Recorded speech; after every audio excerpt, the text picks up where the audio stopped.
ये पॉलिटी का पहला लेक्चर होगा कि जो इनकी 6th एडिशन है उस पे है, लक्ष्मीकांत जी की। और मतलब इसमें हम अभी हिस्टोरिकल बैकग्राउंड देखेंगे। अगर आपने 5th भी पढ़ा है तो भी अच्छी है, 4th भी पढ़ा है तो भी अच्छा, बहुत ज़्यादा एडिशन नहीं हुआ है। कुछ एक जो नए लॉज आते हैं या कॉन्स्टिट्यूशन जो चेंज होते हैं वही ये इंक्लूड करते हैं, और कुछ नया नहीं।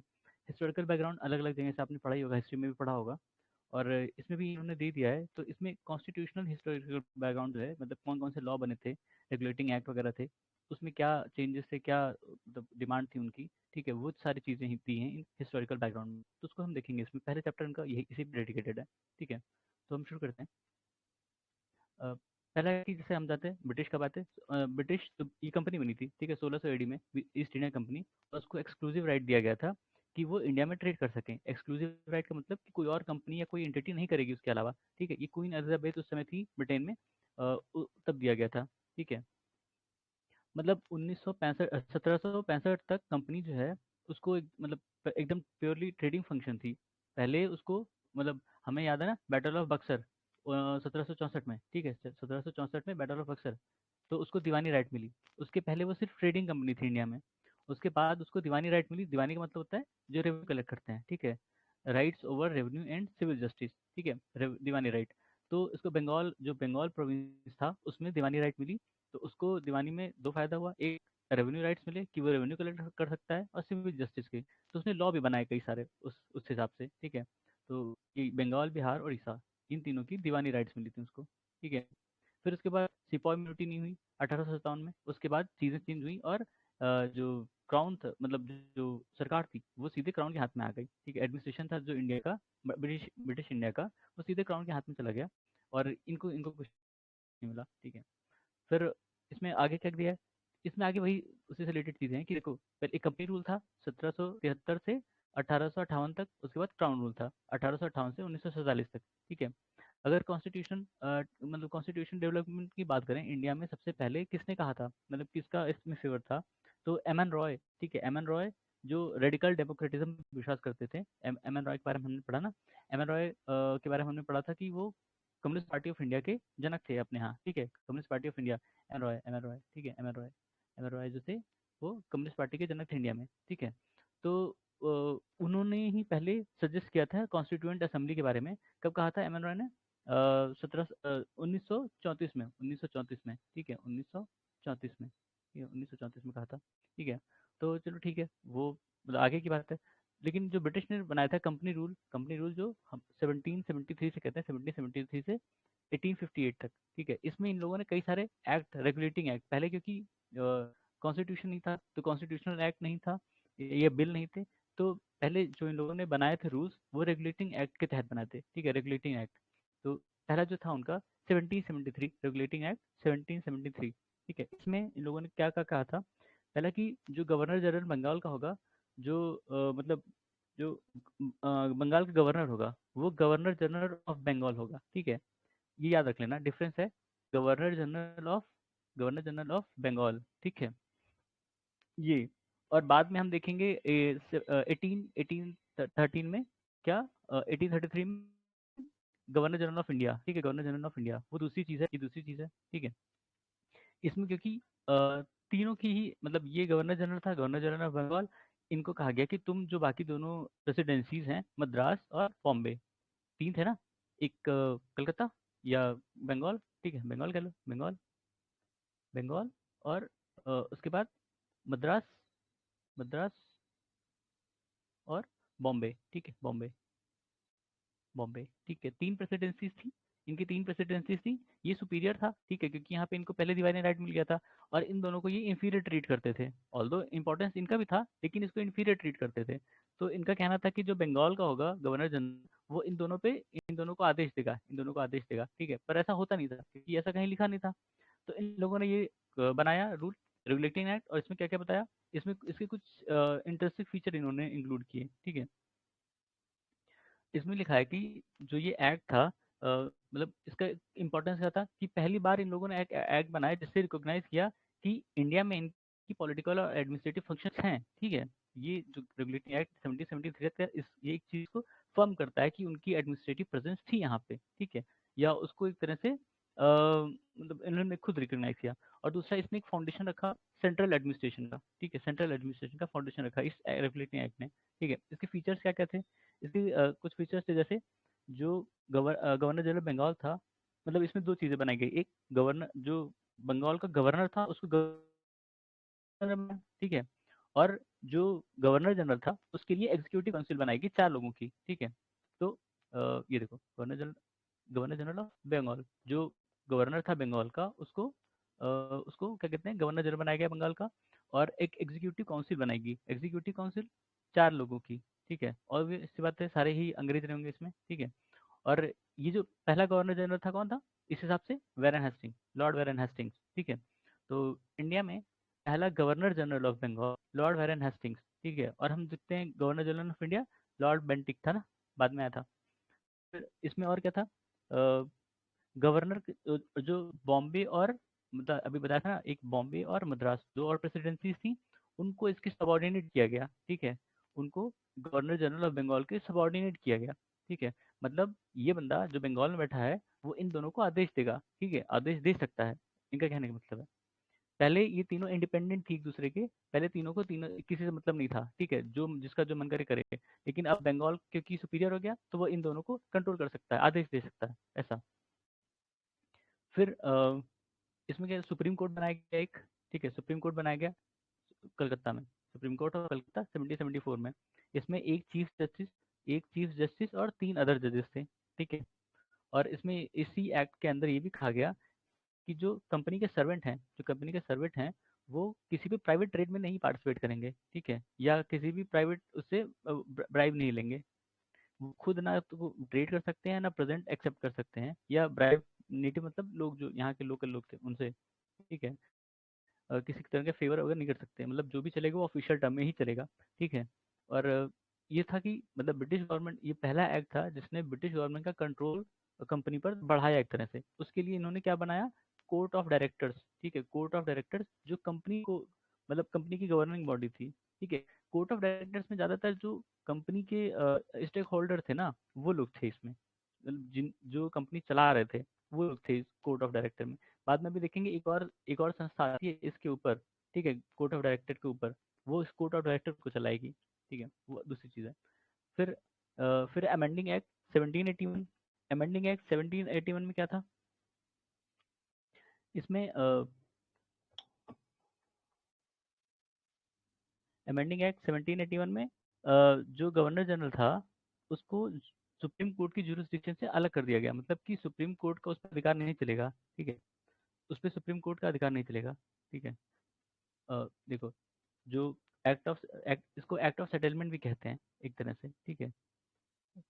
हाँ, एक्ट ऑफ सेटलमेंट या अमेंडिंग एक्ट 1781, ठीक है, ठीक है। तो इसमें गवर्नर जनरल और काउंसिल को सुप्रीम कोर्ट की जुरिस्डिक्शन से अलग कर दिया गया, मतलब उनकी जो जो भी ऑफिशियल एक्ट होंगे गवर्नर जनरल के या काउंसिल के, उस पर सुप्रीम कोर्ट की कोई भी निगरानी या कह सकते हो या कोई भी अधिकार नहीं होगा, ठीक है, कोई भी लाइबिलिटी नहीं होगी, एक तरह से कह सकते हो, एक्सम करने का मतलब है, ठीक है। और क्या किया था, जो रेवेन्यू मैटर्स थे उनको भी मतलब सुप्रीम कोर्ट की जुरिस्डिक्शन से अलग कर दिया गया, ठीक है। एक तो मतलब इनकी जो खुद के पर्सनल एक्ट वगैरह होंगे उनको अलग कर दिया, और रेवेन्यू मैटर्स को भी अलग कर दिया सुप्रीम कोर्ट की जुरिस्डिक्शन से, ठीक है। और सुप्रीम कोर्ट का अधिकार किस चीज़ पे होगा, जितने भी कलकत्ता के लोग हैं सिर्फ उन पे ही अधिकार था, ठीक है, बाकी लोग पे नहीं, मतलब जो दूसरे जगह पे हैं उनसे मतलब नहीं है, सिर्फ कलकत्ता के, ठीक है, ठीक है, समझ में आ गया। इसमें इसमें ऑब्वियस सी बात है, जो पर्सनल लॉज थे उस समय, हिंदू जो है वो हिंदू लॉ से वो मतलब जज किए जाते थे, और मुस्लिम जो थे वो मोहम्मदन लॉ से, ठीक है, मतलब दोनों के अलग अलग लॉज थे उस समय, ठीक है। फिर जो प्रोविंशियल कोर्ट होंगी, प्रोविंशियल कोर्ट की जो अपील्स होंगी वो गवर्नर जनरल काउंसिल नहीं लेगा, नहीं, हाँ, वो गवर्नर जनरल काउंसिल लेगा, सुप्रीम कोर्ट नहीं लेगी। मतलब इसमें जो स्ट्रक्चर था, मतलब अलग स्ट्रक्चर था, जैसे अभी है वैसे नहीं था। सुप्रीम कोर्ट सबसे ऊपर आया, इसके नीचे जो भी कोर्ट थी, मान लो कि प्रोविंशियल कोर्ट है, तो प्रोविंशियल कोर्ट कह रहा है कि ये प्रोविंशियल कोर्ट जो है वो सुप्रीम कोर्ट पे अपील नहीं करेगा, ये गवर्नर जनरल काउंसिल पे अपील करेगा, वहां जाके बोलेगा जो भी है इसका, ठीक है, अलग ही था सिस्टम भाई, ठीक है। और बता रहा है कि जो गवर्नर जनरल इन काउंसिल होगा वो प्रोविंशियल कोर्ट और काउंसिल के लिए रेगुलेशन फिक्स करेगा, ठीक है, उनके रेगुलेशन फ्रेम करेगा, ठीक है, ठीक है। पिट्स इंडिया एक्ट 1784 हमने पढ़ा है, ठीक है। पिट्स इंडिया एक्ट एक तरह का कहते हैं कि कंबाइनिंग एक्ट था, जो भी उस समय थोड़े थोड़े रेगुलेशन आए थे उनको सम किया गया था इसमें, ठीक है। तो पिट्स इंडिया एक्ट देख लेते हैं। फिर इसमें क्या था कि पिट्स इंडिया एक्ट में जो कमर्शियल और पॉलिटिकल फंक्शन थे वो अलग किए गए कंपनी के, ठीक है। जो कंपनी के कमर्शियल और पॉलिटिकल फंक्शन थे उनको अलग अलग किया गया कि कोई एक आदमी दोनों चीज़ नहीं देखेगा ऐसा करके, ठीक है। फिर इसमें कोर्ट ऑफ डायरेक्टर बनाए गए, बताया था कोर्ट ऑफ डायरेक्टर, जो कमर्शियल फंक्शन था उसको मैनेज करने के लिए कोर्ट ऑफ डायरेक्टर, ठीक है। और एक नई बॉडी बनाई गई बोर्ड ऑफ कंट्रोल, जो पॉलिटिकल अफेयर देखेगी। देखा हमने क्या करा, एक इनका जो कमर्शियल और पॉलिटिकल फंक्शन था अलग अलग किया गया। कमर्शियल फंक्शन को देखने के लिए कोर्ट ऑफ डायरेक्टर, और पॉलिटिकल फंक्शन को देखने के लिए बोर्ड ऑफ कंट्रोल, ठीक है, दो अलग अलग चीजें। पॉलिटिकल फंक्शन में आपका क्या आता है, एडमिनिस्ट्रेशन वगैरह, ठीक है, एडमिनिस्ट्रेशन वगैरह, ठीक है, एडमिनिस्ट्रेशन वगैरह, ठीक है, उसमें पॉलिटिकल फंक्शन में ही समझ लो। और कमर्शियल फंक्शन मतलब जो ट्रेडिंग वगैरह से रिलेटेड चीज़ें थी, ठीक है। क्यों? क्योंकि कोर्ट ऑफ डायरेक्टर में हमने क्या बताया, जो स्टेक होल्डर्स थे कंपनी के वो थे कोर्ट ऑफ डायरेक्टर, ठीक है, जिनका प्रॉफिट या नुकसान हो रहा हो, ठीक है, वो लोग इसमें थे। लेकिन बोर्ड ऑफ कंट्रोल एक तरह की एडमिनिस्ट्रेशन जो थी उस समय की प्रेजेंट एडमिनिस्ट्रेशन, उसको देखने के लिए बनाया गया था, ठीक है। तो इस तरह यहाँ पे सिस्टम ऑफ डुअल गवर्नेंस बना, ठीक है, दो गवर्नमेंट चल रही है, एक जो है कमर्शियल फंक्शन वो कर रही है, एक दूसरी पॉलिटिकल फंक्शन कर रही है, ठीक है। फिर जो बोर्ड के मेंबर थे, बोर्ड ऑफ कंट्रोल था, वो किसको करता था, सिविल और मिलिट्री गवर्नमेंट को, मतलब उनकी सुपरवाइज करता था, ठीक है, उनके ऑपरेशन को सुपरवाइज करता था। क्यों? अभी बताया था कि जो बोर्ड ऑफ कंट्रोल था वो पॉलिटिकल अफेयर्स को मैनेज करने के लिए बनना था, ठीक है, सही है। तो ये सिग्निफिकेंट था दो टर्म में, क्यों? पहला कि जो मतलब इसमें पहली बार मेंशन किया गया ब्रिटिश पोजेशंस इन इंडिया, मतलब जो भी ब्रिटेन का है अधिकार है वहाँ पे इंडिया में, ब्रिटेन के अधिकार में है इंडिया में, ठीक है, वो उस ये टर्म का इस्तेमाल किया गया। और दूसरा, ब्रिटिश गवर्नमेंट जो थी उसने कंपनी की, मतलब एक तरह से कंपनी की जो ऊपर कंट्रोल था उसको अपना स्टेब्लिश किया, ठीक है, इस एक्ट के थ्रू। फिर एक्ट 1786, इसमें क्या था, हमने पहले बताया ना, लॉर्ड कॉर्नवालिस, ठीक है, लॉर्ड कॉर्नवालिस इंडिया क्यों आया था, क्योंकि ये पहले ब्रिटिश ब्रिटिश की सेना में थे, हाँ, ब्रिटिश के जनरल या कुछ रहे थे, ब्रिटिश के थे, कहाँ पे थे भाई, यूएस में थे, यूनाइटेड स्टेट्स में, ठीक है।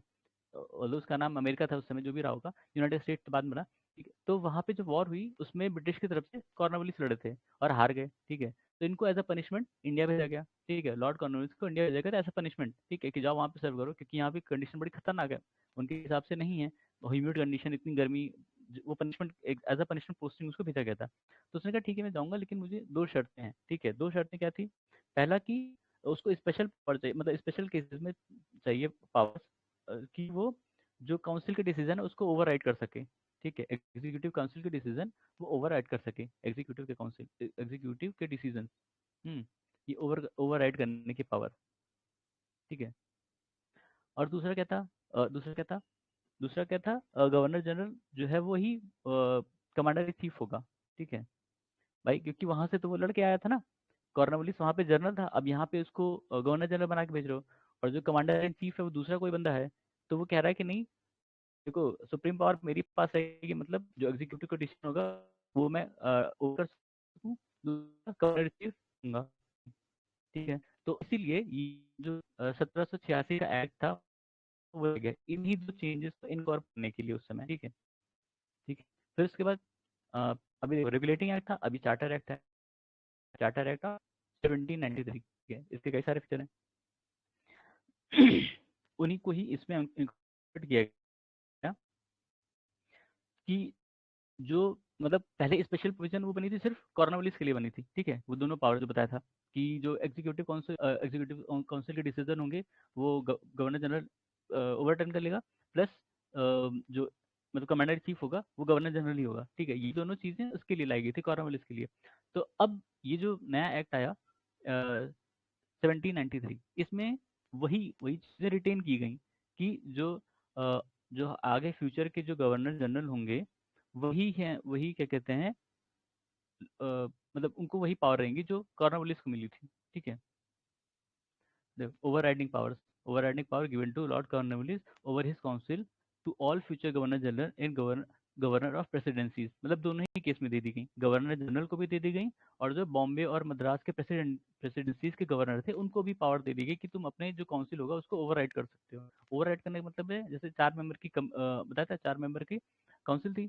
अब वो कोई डिसीजन ले ली, ठीक है, काउंसिल के मेंबर अगर गवर्नर जनरल नहीं है और तो रहता है, ठीक है, तो उसको मानना पड़ेगा। लेकिन अब गवर्नर जनरल का मन नहीं है कि 3 लोगों एक साथ एक तरफ हो गए और कह दिया कि भाई डिसीजन मानो, तो गवर्नर जनरल कहेगा कि नहीं, मेरे पास ओवर राइडिंग पावर है, मैं नहीं मानूंगा, अभी ये चीज़ खत्म, ठीक है। जैसे वीटो समझ लो उनका, गवर्नर जनरल का, ठीक है।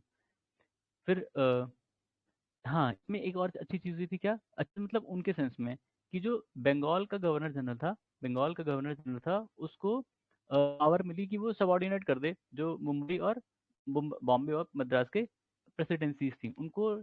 पहले तो सिर्फ एक तरह से कहा गया था, कोई ऐसे पावर नहीं दी गई थी। इसमें इस वाले एक्ट में जो 1786 का था, इसमें उनको मतलब कहा गया कि तुम दोनों सबऑर्डिनेट है उसको, बंगाल के, ठीक है, क्योंकि बंगाल भाई देखो बहुत रिचेस्ट प्रोविंस था, सारी चीजें वहीं से आ रही थी, सारी इनकी सेना और लड़ाई वहीं से फंड हो रही थी, तो उसको इनको सुपरियोरिटी देनी थी, ठीक है। बॉम्बे और मद्रास में उतना नहीं था लेकिन इतना नहीं था, वहाँ इनको ज्यादा काम करना पड़ा, ठीक है। फिर जो कंपनी की ट्रेड मोनोपोली थी इंडिया की, वो 20 साल की और बढ़ा दी गई इसी टर्म में, ठीक है। उसके बाद बताया था कि कॉर्नवालिस को कहा था कि जो कमांडर इन चीफ होगा वो गवर्नर जनरल ही होगा। पर अब ये 1793 एक्ट में क्या किया कि जो कमांडर इन चीफ होगा वो गवर्नर जनरल काउंसिल का मेंबर नहीं होगा जब तक उसको अपॉइंट नहीं किया जाए अलग से, ठीक है, मतलब वो कोई तीसरा चौथा बंदा होगा कि वो कमांडर इन चीफ, और वो तब आएगा इस काउंसिल में जब उसको अलग से अपॉइंट किया जाएगा कि वो मेंबर, वो इसके गवर्नर जनरल काउंसिल का हिस्सा है, अदरवाइज वो नहीं रहेगा, ठीक है। ये बाय डिफॉल्ट वो नहीं रहेगा, और अगर अपॉइंट करोगे तो होगा, ठीक है, ऐसा। फिर हाँ, इसमें एक और चीज़ इंपॉर्टेंट आई क्या, कि जो बोर्ड ऑफ कंट्रोल के मेंबर्स हैं या स्टाफ हैं, बोर्ड ऑफ कंट्रोल के जो स्टाफ या मेंबर हैं, उनको इंडियन रेवेन्यू से पे किया जाएगा, ठीक है। मतलब ये पहली बार हमारा ड्रेन ऑफ वेल्थ यहाँ पे सीधा सीधा दिख रहा है, ठीक है, ड्रेन ऑफ वेल्थ यहीं से शुरू हुआ होगा, ठीक है, drain of wealth, drain of wealth. क्यों भाई ड्रेन ऑफ वेल्थ क्यों, क्योंकि ये जो बोर्ड ऑफ कंट्रोल था ये कहाँ पे बैठता था, ब्रिटेन में बैठता था, ठीक है, तो इनको, और ये किसके अधीन था, ब्रिटिश गवर्नमेंट के, तो इनको भाई ब्रिटिश गवर्नमेंट पे करे, हम क्यों पे करें, लेकिन नहीं, इंडिया के रेवेन्यू से इनको पे किया जाएगा, ठीक है। दिक्कत हो गई, हमारे पैसे से इनको पे किया जा रहा है, ना कि हमारे इंडियन के स्टाफ को, मतलब इवन ब्रिटिश इंडिया के स्टाफ भी नहीं, क्योंकि बोर्ड ऑफ कंट्रोल तो भाई यूके में बैठ रहा है, यूके में बैठ रहा है, और वो जो है उस सरकार के अधीन है, ठीक है, मतलब महारानी के अधीन है, तो उनको वहाँ की सरकार पे करनी चाहिए, लेकिन नहीं, वो इंडिया के रेवेन्यू से उनको पे करते। तो ये ड्रेन ऑफ वेल्थ का एक एग्जांपल है, आप कहीं भी मेंशन कर सकते हो अगर फ्यूचर में कभी आया ऐसा क्वेश्चन, बहुत मुश्किल है, ठीक है। फिर charter act of 1813, charter act of 1813, इसमें क्या है कि जो मोनोपोली थी कंपनी की वो खत्म कर दी गई, ठीक है। कंपनी की ट्रेड मोनोपोली खत्म कर दी गई, जो ट्रेड मोनोपोली मतलब कि सिर्फ यही कंपनी इंडिया से ट्रेड करेगी, उनकी तरफ से, ब्रिटेन से केवल ईस्ट इंडिया कंपनी ही ट्रेड करेगी इंडिया से, ठीक है। लेकिन अब ये मोनोपोली खत्म हो गई तो मतलब बाकी एंटिटीज जो छोटी बड़ी बड़ी होती वो सब भी आके यहाँ ट्रेड कर सकते हैं इंडिया में, ठीक है। तो मोनोपोली खत्म और ये शुरू, ठीक है। लेकिन दो चीजों में मोनोपोली रिटेन की है, पहले क्या था, टी में ट्रेड, टी में ट्रेड, और चाइना से ट्रेड, इन दोनों चीज़ों में उनकी मोनोपोली थी, बाकी चीज़ों में दम कर दी गई, मतलब बाकी चीज़ों में वो आके ट्रेड कर सकते थे, लेकिन अगर ट्री में ट्रेड ट्रेड करना है तो वो सिर्फ ईस्ट इंडिया कंपनी, और चाइना से ट्रेड करना है तो भी ईस्ट इंडिया कंपनी ही करेगी, ठीक है। फिर इसमें भी कह सकते हो कि जो ब्रिटिश क्राउन था उसने अपनी सोवरेंटी एक्सरसाइज की जो कंपनी की टेरिटरीज थी इंडिया में उनके ऊपर, ठीक है। और यहाँ पहली बार ये हुआ था 1813 में ही कि क्रिश्चियन मिशनरीज को अलाउ किया गया था कि वो इंडिया आए और लोगों को इनलाइट करें, मतलब कन्वर्ट करें, ठीक है, उनके हिसाब से इनलाइट करना, हमारे हिसाब से कन्वर्ट करना।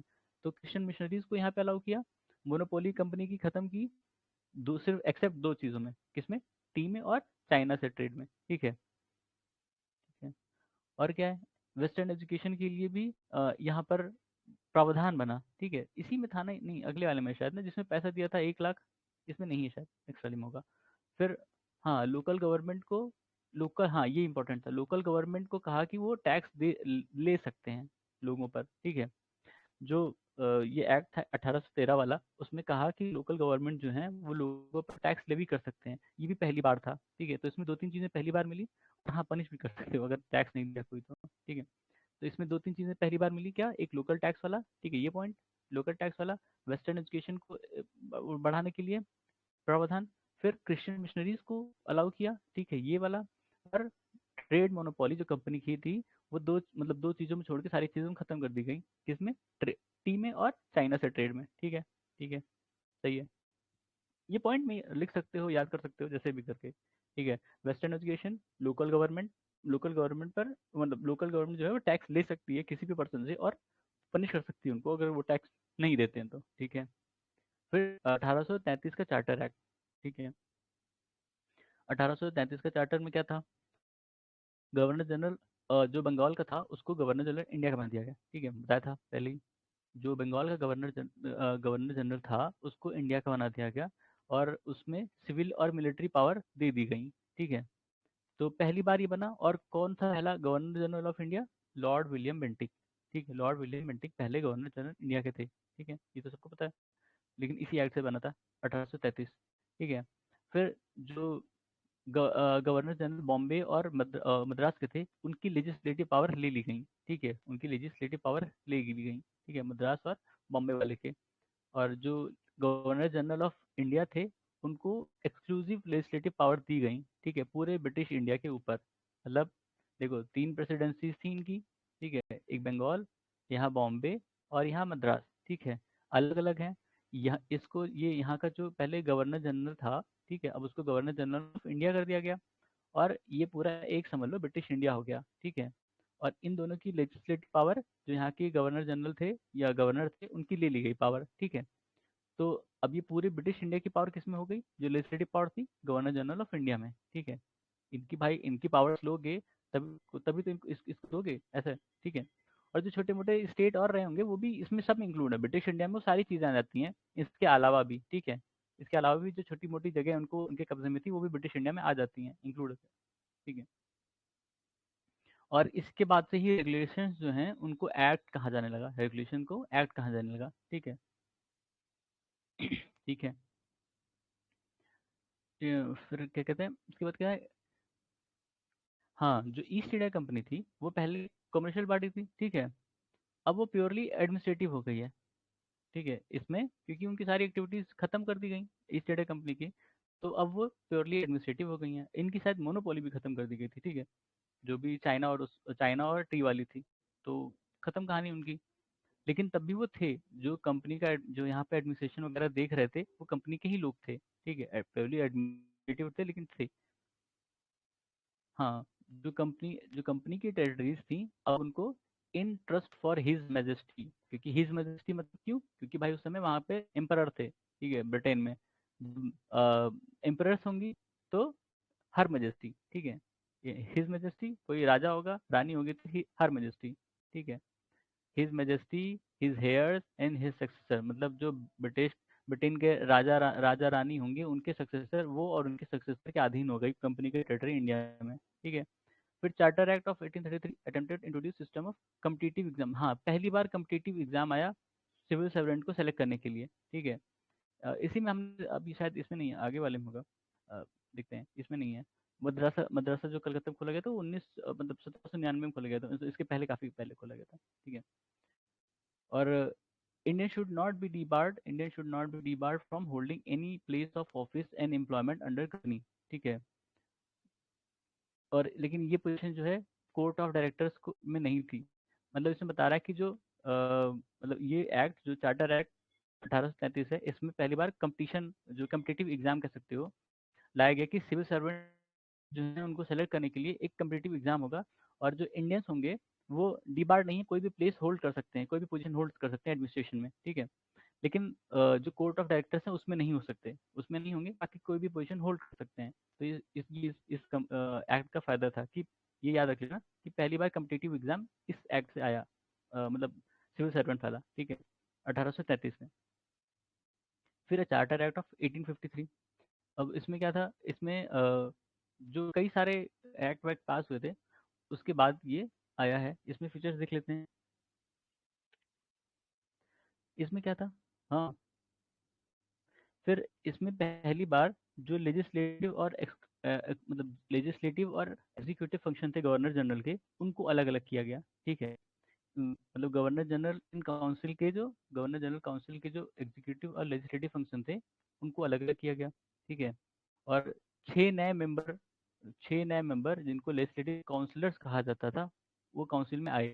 ठीक है, काउंसलर्स, इसमें 6 नए मेंबर हैं, मतलब पहले 4 थे, फिर 6, यानी कितने हुए? 10, 6 × 10। और फिर इसमें इसी को कह रहा है कि ये पहली बार बना है इंडियन सेंट्रल लेजिस्लेटिव काउंसिल। जो गवर्नर जनरल का लेजिस्लेटिव काउंसिल था, वो अब इंडियन सेंट्रल लेजिस्लेटिव या इंडियन लेजिस्लेटिव काउंसिल या सेंट्रल लेजिस्लेटिव काउंसिल बना, क्योंकि अब इसमें मेंबर बढ़ गए। पहले तो भाई 3-4 थे, अब 10-11 हो गए। ठीक है। फिर ये एक तरह का मिनी पार्लियामेंट बता रहा है। ठीक है, मिनी पार्लियामेंट, क्योंकि ये सारे लॉज वॉज यही बनते थे। ठीक है। और इनके प्रोसीजर जो था वो ब्रिटिश पार्लियामेंट की तरह था। इनका जो प्रोसीजर वगैरह था पार्लियामेंट, जो ब्रिटिश पार्लियामेंट की तरह था, पर इसमें लोग कम थे, इसलिए मिनी मिनी पार्लियामेंट की तरह कर रहा फंक्शन करता था।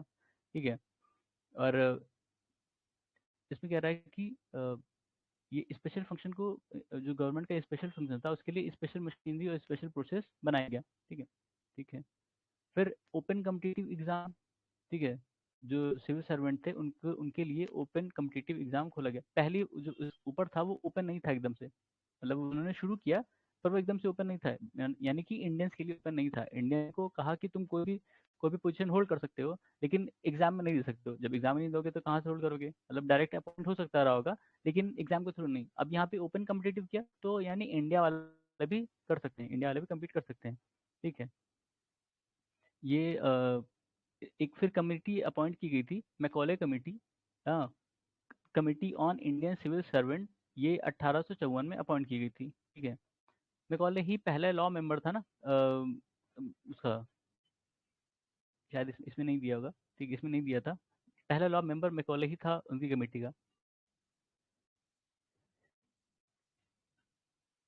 फिर इसमें जो है कंपनी का रूल और पोजीशंस हैं वो, मतलब जो कंपनी का रूल था, रूल और उनकी जो टेरिटरीज थी, पोजीशंस थे, वो कंपनी रख सकती है, लेकिन वो ब्रिटिश क्राउन के अंडर में रखेगा। ठीक है।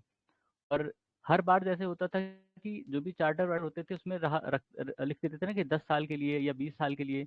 इसमें कोई डेट नहीं दी थी, इसमें कोई टाइम नहीं दिया था। इसका मतलब क्या हुआ कि अगर टाइम नहीं दिया तो वो जो क्राउन है वो कभी भी ले सकता है, इनकी टेरिटरीज पोजीशन वो कभी भी ले सकता है। जैसे पहले कहते थे कि 10 साल के लिए तुम्हारे अधीन है। ठीक है, तो वो 10 साल फिक्स रहता था कि भाई 10 साल बाद ही जो होगा होगा।